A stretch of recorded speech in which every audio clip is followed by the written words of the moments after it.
Have you ever found yourself in a situation where, despite your years of experience, it seemed wiser to just not have all the answers? Is there ever a good time after the age of 70 to pretend to be stupid? Today, we're going to explore the strategic benefits of doing just that in 7 specific situations.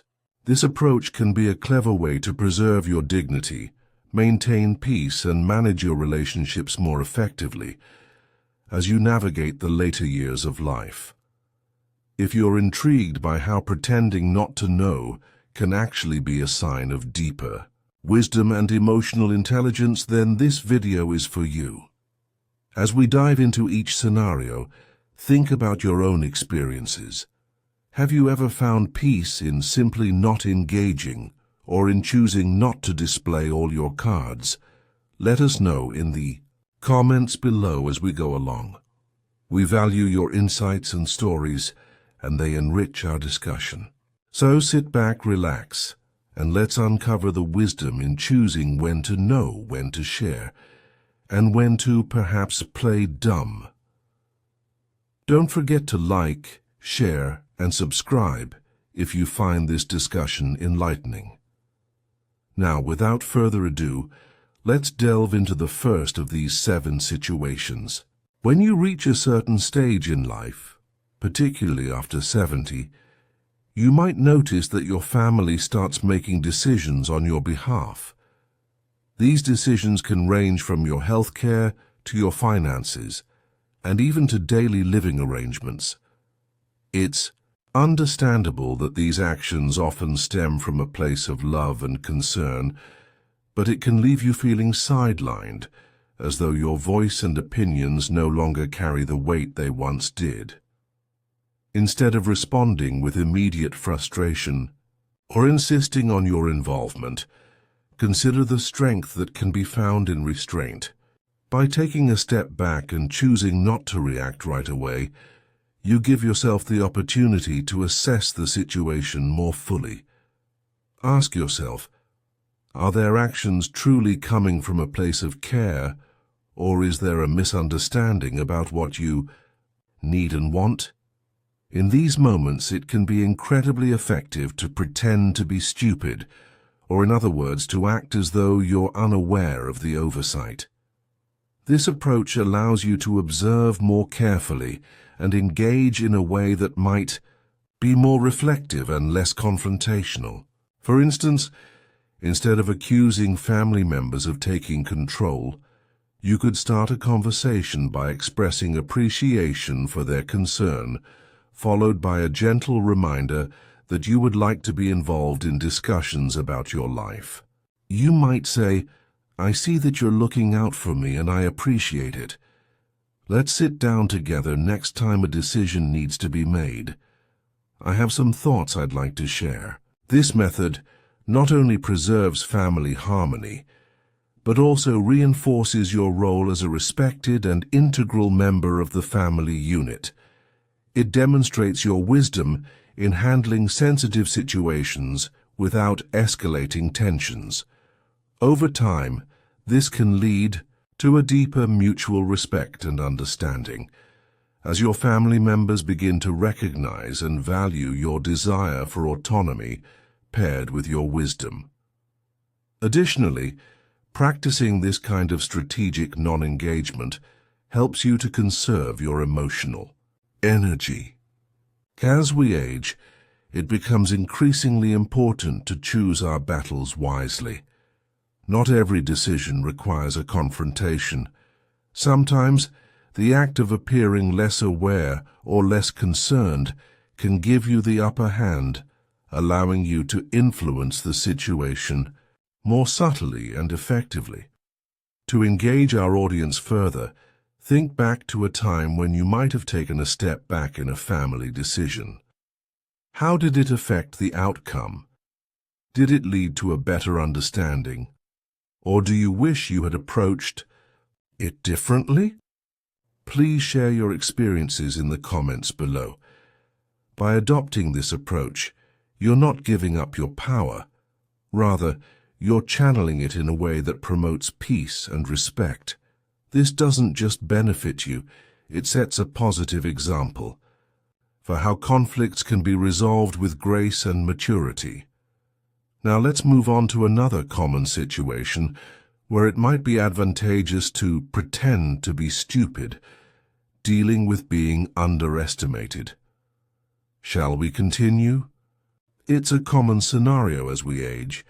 Younger people, even those with the best intentions, might begin to underestimate our capabilities. Whether it's a cashier explaining how to use a digital payment system as if it's our first time seeing it, or a family member assuming we need help with simple tasks around the house, these instances can feel demeaning and frustrating. However, here lies an opportunity to use what might seem like a disadvantage to your advantage by pretending to be stupid. By adopting a stance of apparent unawareness, you can manage these situations with grace and strategic wisdom. When someone underestimates you, instead of correcting them forcefully, consider the power of a gracious response. For instance, if a young relative starts explaining your own television to you, you might respond with, "Thank you for helping me out. I appreciate your time." This approach does two things. It maintains your dignity, and it often leads the other person to reflect on their assumptions. This method also gives you the chance to surprise and redefine their perceptions subtly. Over time, as they observe your actual abilities and knowledge, their respect for you may grow. There's an old saying that goes, "Under-promise and over-deliver." In these interactions, you're not just protecting your self-esteem, you're also setting the stage for a kind of reveal about your true competencies. Moreover, this strategy of feigning less awareness can become a teachable moment for others. It provides a gentle way for younger people to learn about the diversity of abilities among older adults, challenging their stereotypes without direct confrontation. You effectively become a mirror, reflecting their behavior back to them, often encouraging them to reconsider how they interact not only with you, but with other elderly individuals. Consider this. Next time you find yourself being underestimated, how might you use that moment to subtly educate and inform? Perhaps by allowing others to teach you, then showcasing your proficiency later. You create opportunities for growth and understanding on both sides. Engaging with our viewers, have you ever turned a situation where you were underestimated into a positive outcome? What was your approach and what did you learn from that experience? Your stories are invaluable, and sharing them could help others navigate similar situations with more confidence and tact. By choosing when and how to assert your capabilities, you maintain control over your self-image and personal narrative. This is not about deception. Rather, it's about choosing the most effective way to foster respect and mutual understanding in your interactions. It's a testament to the saying, "Wisdom comes not from age alone, but from navigating the experiences of life with grace and intelligence." Now that we've discussed how to handle being underestimated, let's look into a different aspect of modern life that often challenges seniors: navigating technology. Ready to dive into that? In today's fast-paced world, technology evolves at a breakneck speed. For those of us in our later years, the constant influx of new gadgets, apps, and digital platforms can sometimes feel overwhelming. But here's where pretending to be stupid can actually be a wise strategy. Not because you aren't capable of learning, but because it allows for engagement and connection with others, often younger family members or friends. who can bridge the technological gap. Adopting a posture of needing assistance with new technology does more than just get you the help you need. It also offers an opportunity for intergenerational interaction that can be richly rewarding.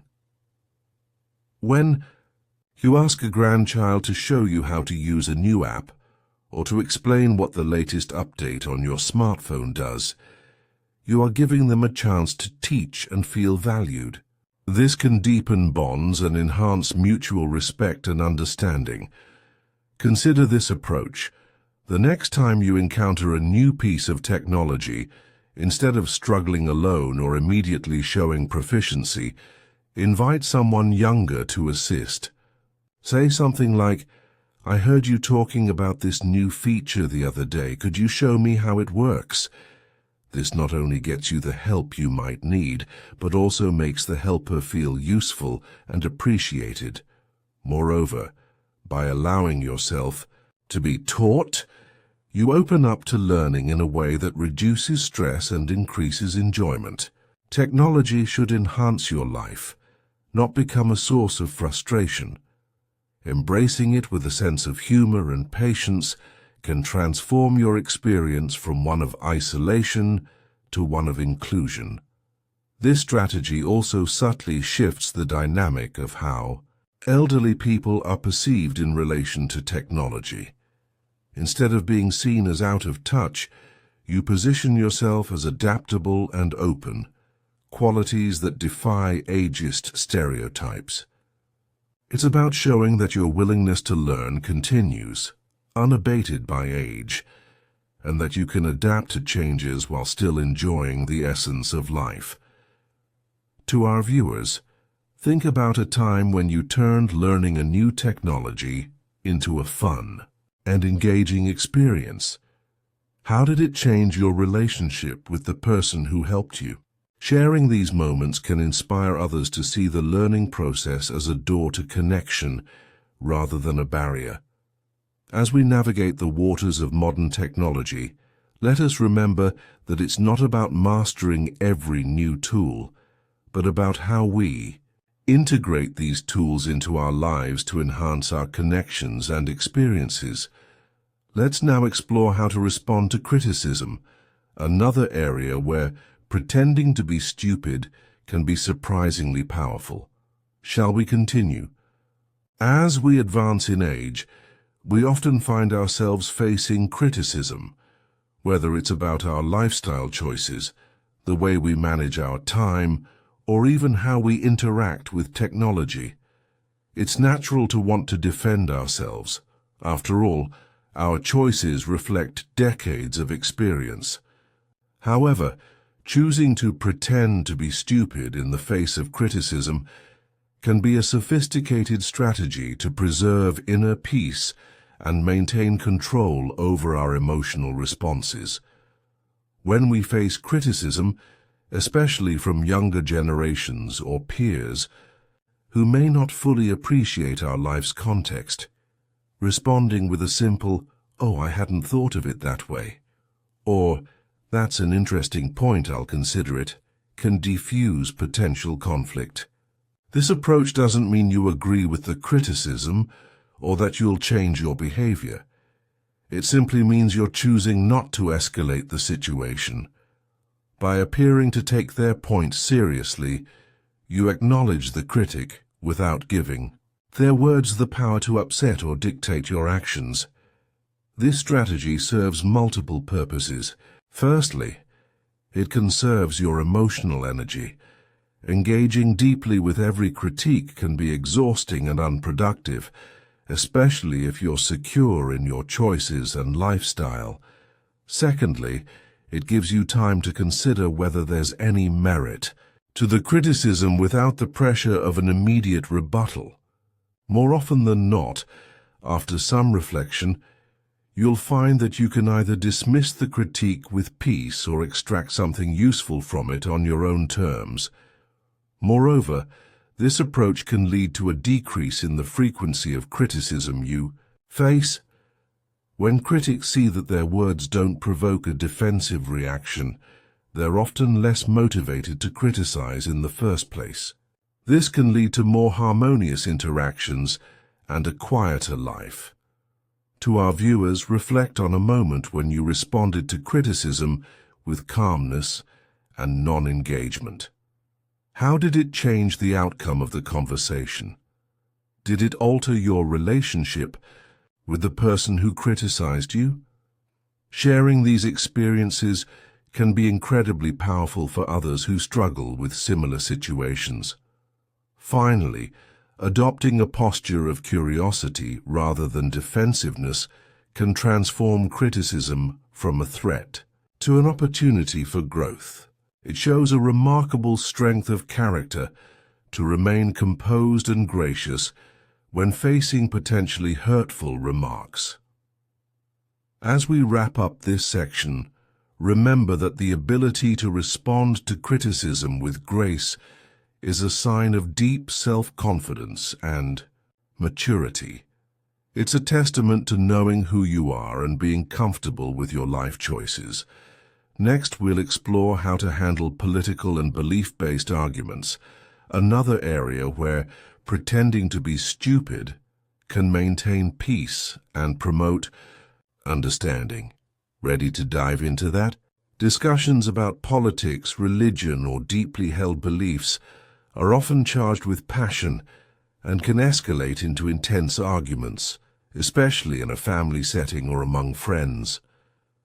As we grow older, we might find ourselves in these situations more frequently, where every conversation seems like it could turn into a debate. Here, the strategy of pretending to be stupid, or rather pretending to be less engaged or opinionated, can serve as a powerful tool to maintain peace and harmony.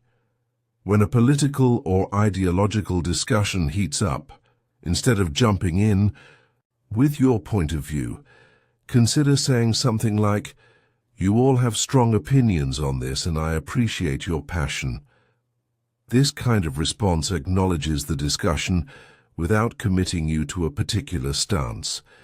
It allows you to remain above the fray, preserving your relationships and your peace of mind. By not engaging deeply in potentially divisive conversations, you signal that while you respect others' opinions, you prioritize the relationship over the debate. This approach does not mean you lack beliefs or convictions. Rather, it reflects a choice about when and how to share them. Sometimes the wisest thing we can do is listen, providing a calming presence in the midst of others' storms. This can be particularly effective in family dynamics, where emotional histories add layers of complexity to discussions. Additionally, this technique can encourage others to reflect on their own behavior. When they see you not reacting defensively, but instead responding with equanimity, they may begin to question the necessity of their own aggressiveness or reconsider the effectiveness of their approach to discussions. To our viewers, think about a time when you decided to step back from a heated discussion. What was the outcome? How did your relationship with the participants change? Did it lead to more respectful interactions in the future? Sharing your story could help others see the value in strategic non-engagement. Embracing this method also conserves your energy for discussions where you feel your input could be truly constructive and appreciated, rather than wasted on fruitless debates. It's about choosing your battles wisely, knowing that not every hill is worth dying on, especially as we strive to maintain meaningful connections in our later years. As we age, our inclination towards kindness and generosity often becomes more pronounced. Unfortunately, there are instances where these admirable qualities can be seen as vulnerabilities, leading others to take advantage of our goodwill. This is particularly true when it comes to financial requests or favors that might put us in uncomfortable positions. In these moments, Pretending to be stupid, or appearing unsure and hesitant, can be an effective strategy to safeguard our interests. When someone approaches you with a request that seems to exploit your generosity, consider responding with, "That sounds interesting, but I need some time to think it over." This phrase is simple, yet powerful. It buys you time to evaluate the request more critically and consult with trusted advisors if necessary. By not committing immediately, you signal that you are cautious and thoughtful, not easily swayed by emotional appeals or pressure tactics. This approach also discourages those who might be looking to take quick advantage of your kindness. When potential manipulators realize that you won't make hasty decisions, they are less likely to target you in the future. Moreover, this strategy allows you to maintain control over your decisions and protect your resources without outright denying the request, which can sometimes lead to awkward social situations. In adopting a posture of calculated uncertainty, you also protect your emotional well-being. It's challenging to say no, especially to friends or family members, but by appearing to deliberate, you can soften the refusal, framing it as a thoughtful pause rather than a flat rejection. This can help preserve relationships and reduce guilt associated with saying no. To our viewers, have you ever found yourself in a situation where you felt your kindness was being exploited? How did you handle it? Was pretending not to understand or delaying your response part of your strategy? Sharing your experiences can offer valuable insights to others who might be facing similar challenges. Remember, being kind does not mean you have to be naive. Using strategic non-engagement to protect your interests is a sign of wisdom, not weakness. It demonstrates an understanding of human nature and a commitment to managing your resources responsibly. As we conclude our exploration of why, after 70, pretending to be stupid can be a strategic act of wisdom, let's reflect on what we've discussed today. This approach isn't about undermining our intelligence or capabilities. Rather, it's about choosing peace and preserving our well-being in situations that could otherwise lead to stress or conflict. Throughout our discussion, we've seen how adopting a facade of unawareness or simplicity in handling family decisions, dealing with underestimation, navigating technology, responding to criticism, engaging in political or belief-based discussions, and when our kindness is potentially exploited, can serve as a powerful tool for maintaining dignity and harmony. This strategy allows us to manage our social interactions more effectively, ensuring that we remain respected and involved members of our communities without unnecessary confrontation. As you move forward, consider how these tactics might be applied in your own life. Think about the moments when stepping back could actually be a step forward in preserving your relationships and your peace of mind. Thank you for joining us in this discussion. If you found these insights helpful, please like, share, and subscribe for more content. Remember, wisdom isn't just about accumulating knowledge. It's about knowing how to apply that knowledge in everyday life. We look forward to hearing your thoughts and experiences in the comments below. Let's continue to learn from each other and grow together.